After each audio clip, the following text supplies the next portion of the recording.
Saturday evening husband காலேஜ்லேருந்து வரும்போது இந்த லிட்டில் ஹார்ட் பிஸ்கட் வாங்கிட்டு வந்திருந்தாங்க. ஒரு பாக்கெட் தான் வாங்கிட்டு வந்தாங்க. சாமி அதை பார்த்ததுமே எனக்கு வேணும்னு கேட்டாங்க. அவங்களுக்கு கொடுத்துட்டு நாங்கள் 2 பேரும் ஷேர் பண்ணி சாப்பிட்டாச்சு. சாப்பிட்டு கொஞ்சம் நேரம் பேசிகிட்டு இருந்துட்டு வழக்கம் போல் காஃபியை குடிச்சிட்டு அப்பாவும் பிள்ளையும் கடைக்கு அனுப்பிச்சி விட்டாச்சு.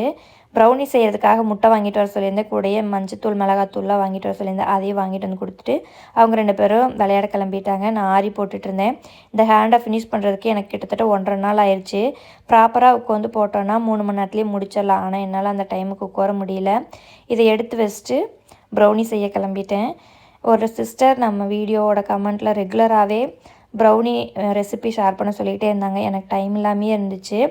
ஆனால் ரெகுலராக கேட்குறாங்களேன்னு சொல்லிட்டு இன்றைக்கி கொஞ்சம் டைம் எடுத்து ப்ரௌனியை பேக் பண்ண வச்சாச்சு. அதுக்கப்புறம் டின்னருக்கு தோசையும் மத்தியானம் வச்சுருந்த சாப்பாடும் இருந்துச்சு. அதுவே சாப்பிட்டு ப்ரௌனியுமே ரெடி ஆயிருந்துச்சு. சூப்பராக வந்துருந்துச்சு. ரெசிபி சீக்கிரம் அப்லோட் பண்ணுறேன். என்னோடய வீடியோஸ் பிடிச்சிருந்துச்சுன்னா லைக் அண்ட் சப்ஸ்கிரைப் பண்ணுங்கள். பாய்.